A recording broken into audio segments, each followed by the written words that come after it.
Teret, tererororeng, teroret, tererororeng.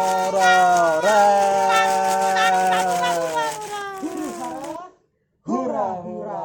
Yo guys, hari ini kita akan membicarakan tentang masalah pembulian. Oke guys, hari ini kasus pembunuhan itu kita akan angkat. Ini tuh sebagai edukasi untuk kita semua, masyarakat Indonesia, bahwa pembunuhan itu penting untuk kita bicarakan. Oke, masalah pembunuhan hari ini kita akan membicarakan tentang masalah yang ada di Indonesia ini. Yoga, Bung, sudah kami mulai. Ya. Dan dari 2018 dan 2019 pembulian itu mengalami penurunan 5,5%. Jadi sudah moral anak itu sudah mantap. Ya. Melakukan sudah penurunan, sudah Ya. ada mengalami penurunan. Kemudian menurut lembaga KPAI itu mencatat 4.369 kasus pelanggaran hak anak terjadi di tahun 2019. Oh, Dari besar ini. awal Januari sampai akhir Desember. Jadi kasus ini tuh sangat banyak sekali terjadi di Indonesia pada tahun 2019 dong ya. Iya.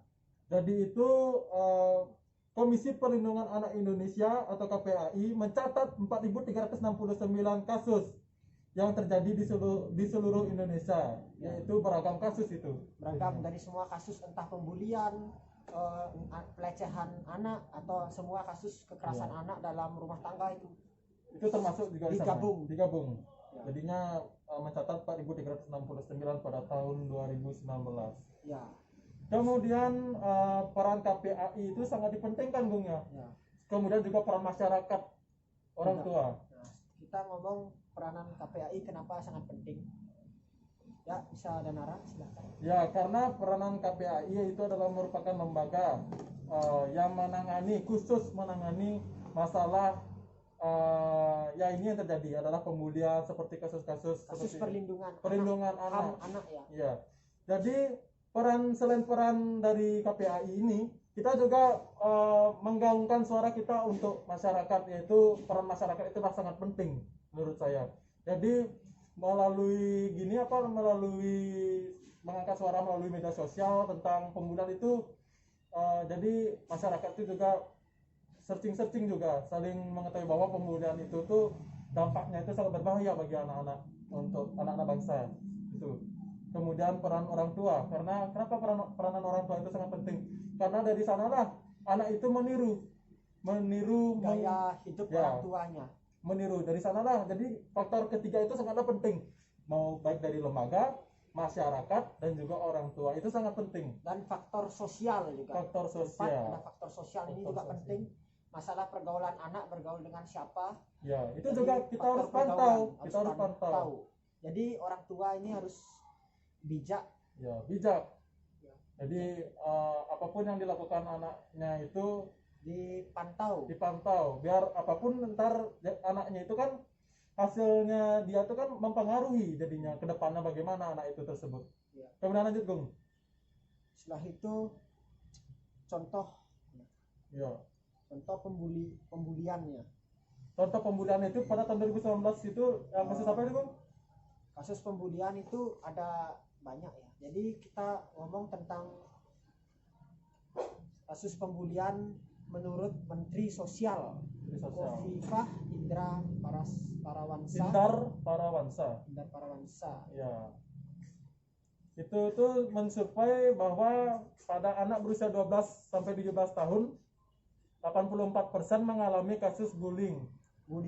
Cyberbullying itu Ya. bullying yang melalui dunia maya, alias dunia digital. Dunia digital. Bahwa selain cyberbullying juga kita juga kena dampaknya secara langsung, ya. Ya.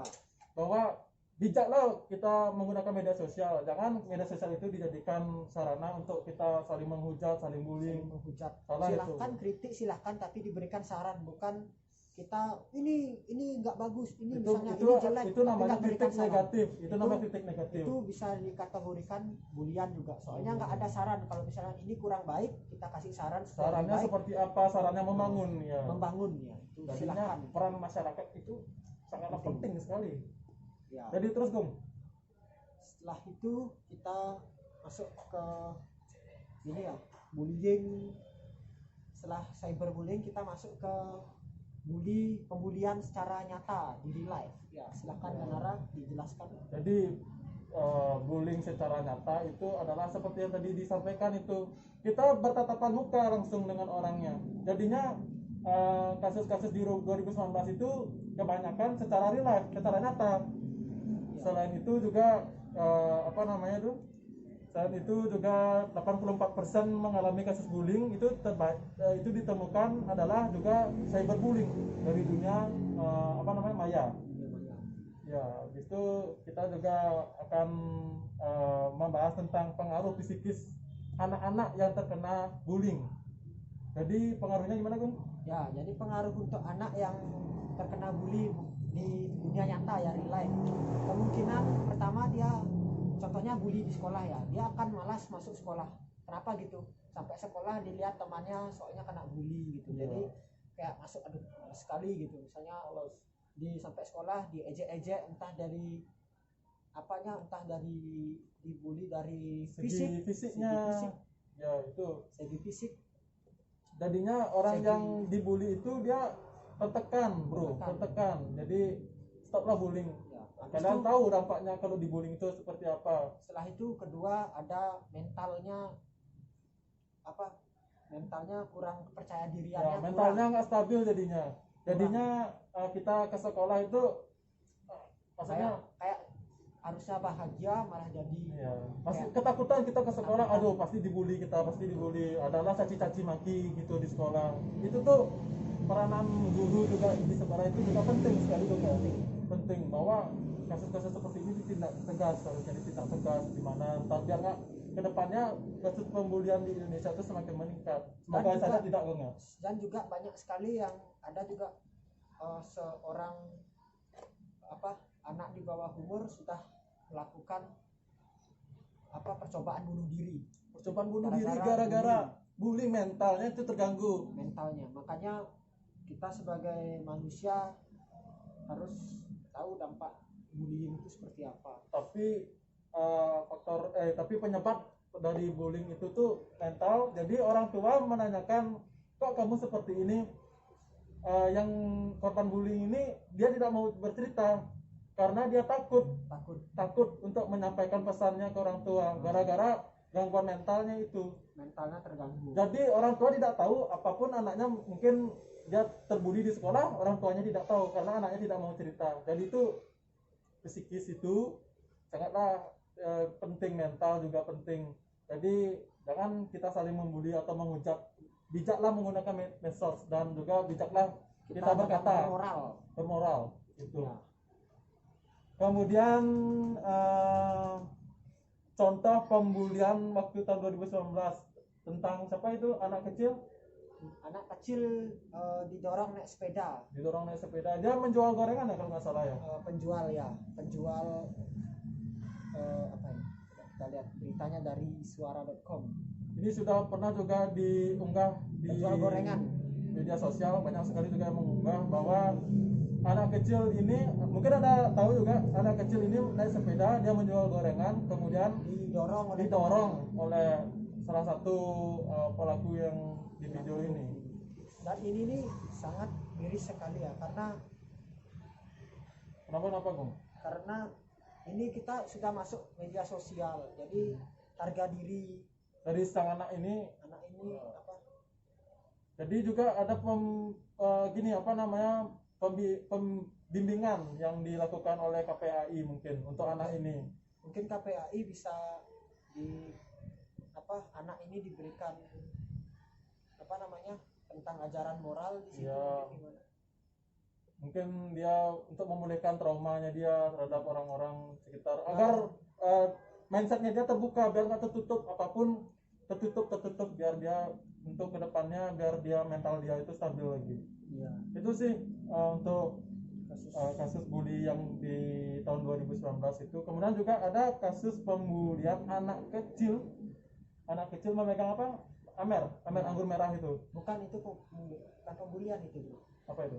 Itu cuma pelanggaran hak anak. Jadi Anak. anak kecil dikasih amer itu bukan bully, Mas. Anak kecil dikasih amer kemudian joget-joget gitu. Bisa juga joget. Joget. Kalau Itu hukum ya? pembulian itu Anda kayak mencela, menghina gitu. Jadi peran orang tua itu penting sekali, Kong. Penting sekali itu. Kita pembulian itu masalah anak yang didorong naik sepeda. Itu juga itu pembulian. Itu Jadi temannya itu mendorong anak naik sepeda ya, temannya didorong sampai kejebur di got. ya, Nah, itu masalah pembulian itu. kesan sekali. Saya juga miris juga melihat itu 2019 mungkin sudah diangkat oleh beberapa liputan media berarti ya, liputan Sudah media. diangkat. Jadi pelaku-pelakunya itu sudah ditindaklanjuti oleh pihak yang berwenang. Seperti KPAI dan sejenisnya ya. Nah, kemudian kita juga bicara tentang apa, Gung? Hari ini juga sudah ya. Jadi untuk saran dari kami berdua, Dari video gini dari video yang tentang dari akhir semua video ini penjelasan itu adalah bahwa jika kasus pembulian itu terjadi di area sekolah, itu berarti wajib guru, kemudian siswa, kemudian lembaga masyarakat, orang tua siswa dan yang bersangkutan ikut berpartisipasi, bahwa tindakan bullying ini sangatlah berbahaya untuk anak tersebut. Jadi guru lebih tegas bahwa moral, etika itu perlu dijaga, perlu ditingkatkan agar kasus pembulian itu di sekolah maupun di luar itu menurun, tidak meningkat setiap tahunnya itu. Jadi peran masyarakat, peran lembaga KPAI, kemudian peran guru dan juga yang bersangkutan peran sosial. ya, kemudian juga media sosial. Jadi berhati-hatilah saat berkomentar ataupun berkata-kata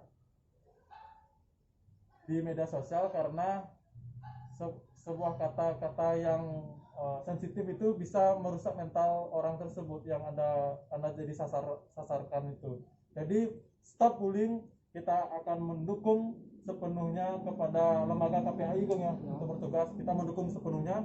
Semoga kasus pembulian dari tahun ke tahun ini semakin menurun, dan semoga anak-anak yang telah menjadi sasarannya, mentalnya itu bisa dikembalikan, dipulihkan lagi. Nah, itu pokoknya kasus pembulian itu stoplah bullying.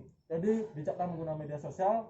Kita berdua juga ikut berpartisipasi, karena juga semua yang menonton video ini ikut berpartisipasi. Semoga bullying di Indonesia menurun, ya, Gung. Ya. Intinya stay positif, terus pantangin juga channel kami, channel yang misinya edukatif, dan juga channel sedikit-sedikit komedi. Ya, kemudian itu aja sih untuk kita, saran-saran kita untuk bullying ini. Jadi pantangin terus video HH Channel, karena ada banyak keseruan kami di video-video selanjutnya. Kami berdua undur diri. Mohon maaf dulu kalau misalnya ada kesalahan juga dari kami berdua. Mohon maaf dulu. Ya. Kami jika ada salah kata atau yang membuat Anda kesal atau seperti apa, atau kesalahan kami gini, mohon maaf. Tapi masih kita baik di sini ya. Ya. Jadi salam damai dari kita. Bye.